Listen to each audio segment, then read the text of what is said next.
12 times they've met before. They renew it tonight. This should be a fantastic match of two rivals, grew up together, didn't like each other that much at the beginning in the junior days, grew to really respect each other. Now they're friends, squaring off for the title. An 8-game pro set to decide our title. Jim talked about their days at Bollettieri. They roomed together as 14-year-olds, but Agassi had been there first, and when Jim arrived, a little intimidated by the brash young man with the long hair, and Andre admits that his persona back then was, in his words, a bluff. He didn't have the self-confidence that he exuded, and he and Jim butted heads at first. Well, and he was also the golden child a little bit for Nick, for Bollettieri. He really thought a lot of Agassi, maybe more so than Courier in that early stages. He saw the potential of Agassi right away. Courier sort of grew on him because of the work ethic that Courier had. As an alumnus of Bollettieri's, having been there a little bit before these guys, what was your take on these two pupils? My take when I saw Agassi was, this guy's got a lot of talent, but boy, he's not the nicest guy in the world at the very beginning.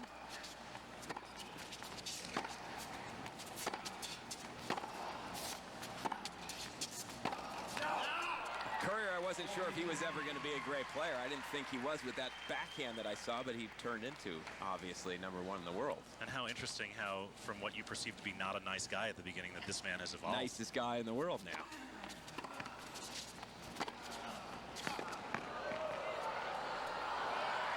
Holds to open this final. A man in full is how many describe Andre Agassi.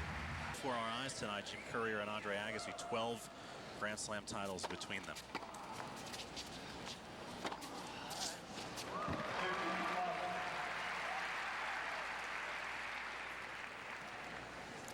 There's the shot that made Courier famous, the big inside-out forehand. It was that combination of serve forehand that he had.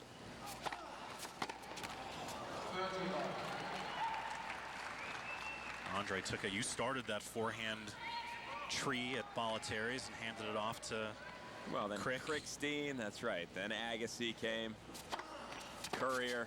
Right on cue. All of us hit it a little bit differently, as Courier's really was the first one that's almost the most modern in some ways, with the Western grip, windshield wiper type swing that he has. But what was the common thread that Nick taught you guys about the forehand and how to use it?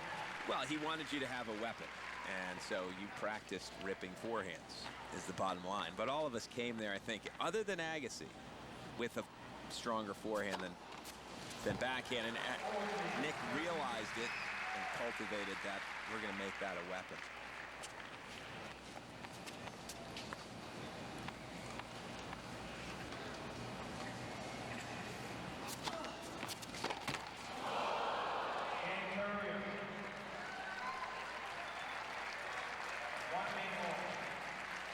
That's Linda Parker. She was the winner here in Boston of our Staples sweepstakes online, and by virtue of winning was able to do the coin flip to start our championship match tonight. Our thanks to Linda, and our thanks to Staples for their loyal sponsorship of the Champion Series here in Boston.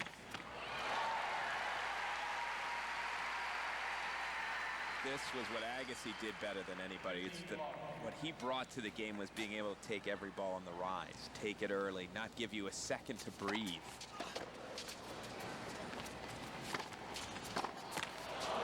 Gave Courier a second to breathe there. He was a little casual moving up to that backhand, and you can see still hit a great shot with plenty of power and depth, but Courier did have a chance.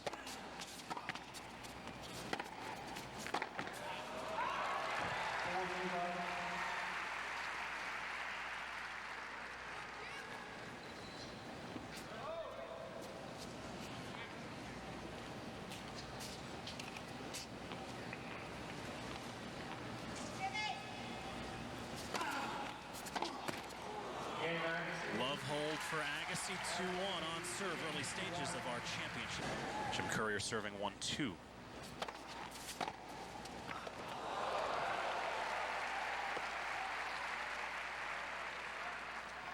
The crowd fouled the baseline, you better be ready to hit it when it comes back at your feet. Well, the return was taken so early off a big first serve that Courier had no time to get back in position. That's one of the things Agassi has always done well. His return, he was famous for his return, Agassi. That's called out by Courier, but I think it's called good by the linesman, and it's the linesman who's going to have the last word.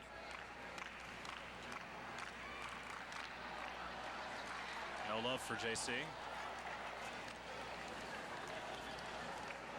He's going to argue with our dapper chair umpire in his Izod sport coat.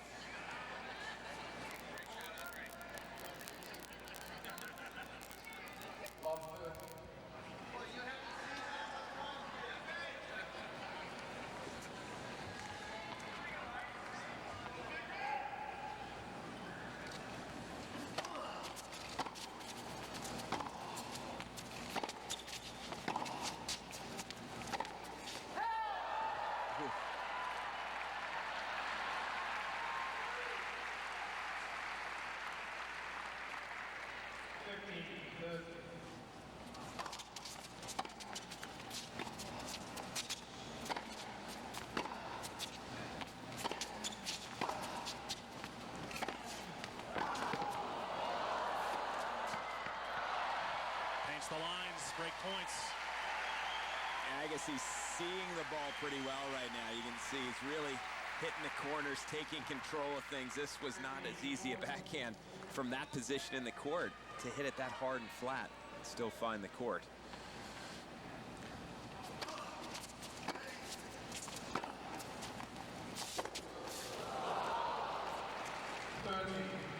Didn't quite get up to that ball. Which is what he just showed you. His feet got stuck.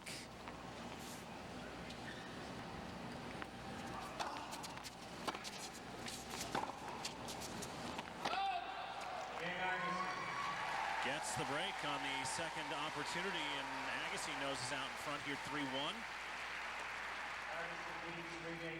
Remember, this is an 8-game pro set, so not as dire a situation for Courier as it might be in a standard set.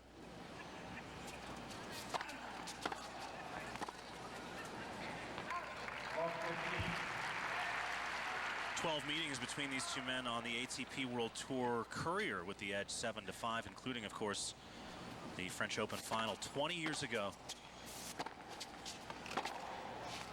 Somewhat surprising that they didn't play a little more. Yeah. Than just 12 times. Last met at the US Open. Pardon me, the Aussie Open, 96. I've been working on that shot.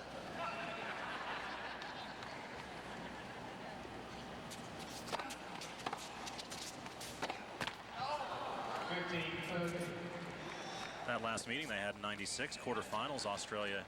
Agassi dropped the first two sets in 1 and 5. Agassi seemed to always play well in hot weather, and was another hot weather venue. That's why he won DC 5 times. Exactly. Physically, when you played Agassi, you were in a little bit of distress. He was going to make you move, make you work. Maybe why he won the Atlanta Olympics in 96 in the middle of one of his worst stretches of tennis ever. Stone Mountain was a scorcher. That same lineswoman is coming around. Break point. That was strange because she said out, but put her hands in as though it was good. It's the long-term effect of a player complaining on you that may change your mind. Throw out both calls and hope that's the one that they want to hear.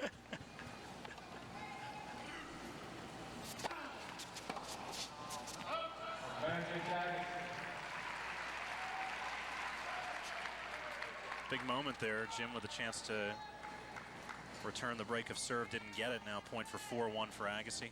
Yelling at himself to stay down over and over. He's pulled up on a few of those forehands. See the difference.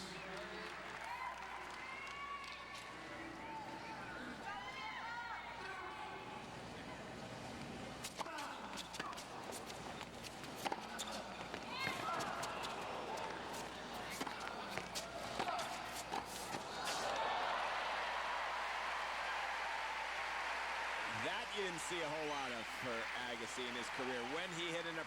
She was normally hoping to have just a sitter volley to work with. That one was not really classified as a sitter, and he handled it awfully well. Beautifully.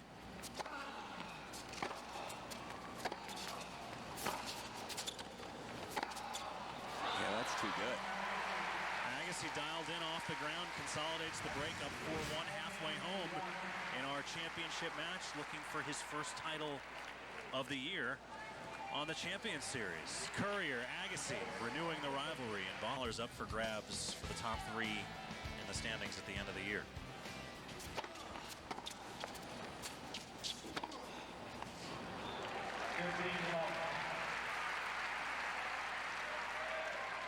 Neither one of these men has won yet on the Champions Series. This is event number 5. Sampras 2 titles, Chang 1, Martin 1.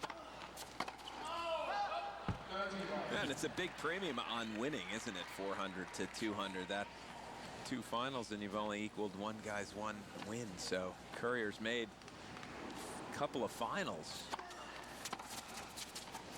Doesn't get over. Courier lost to Sampras in the final in Fort Lauderdale, lost to Chang in the final in Washington. Agassi has made 1 final. Philadelphia, losing to his arch rival Pete Sampras.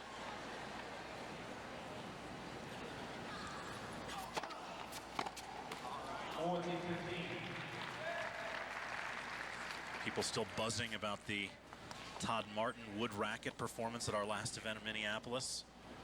Busted out the Jack Kramer in the last game of the match and unraveled Michael Chang. Yeah, he used that ploy against me last year at Delray Beach, and it worked against me as well. Doesn't miss with that wood racket.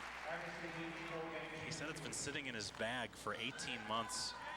Brian Gottfried strung it for him. Strung it for him? Strung it for him? Strung it. Put the strings in it.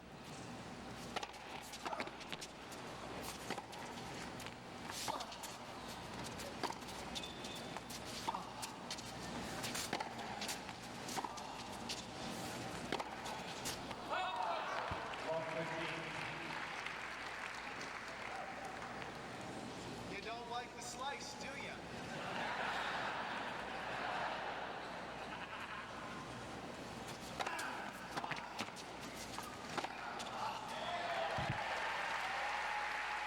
I don't know how a guy who lives in a house with Steffi Graf couldn't like the slice. That's true. If he is practicing at all with Steffi, he's seen quite a few of those, and he did make one of his few errors today off that slice.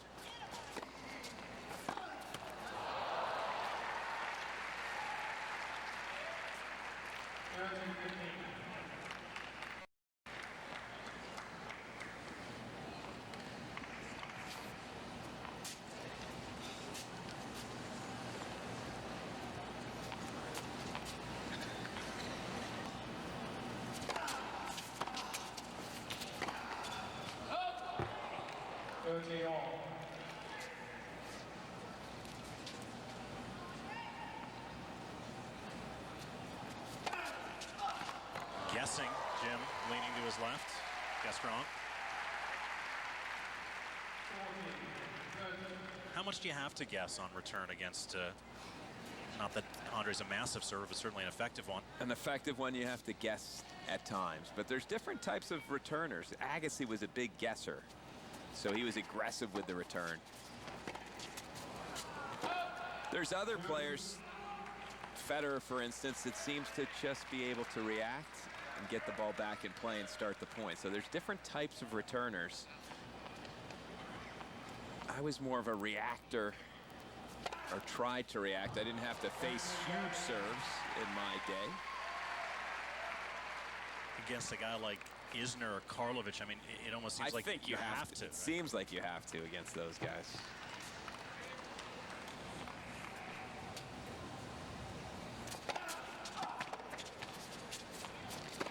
Andre serving awfully big in that game, gets to 5-2. Finish line and now in sight. Championship match, Agassi in front in Boston.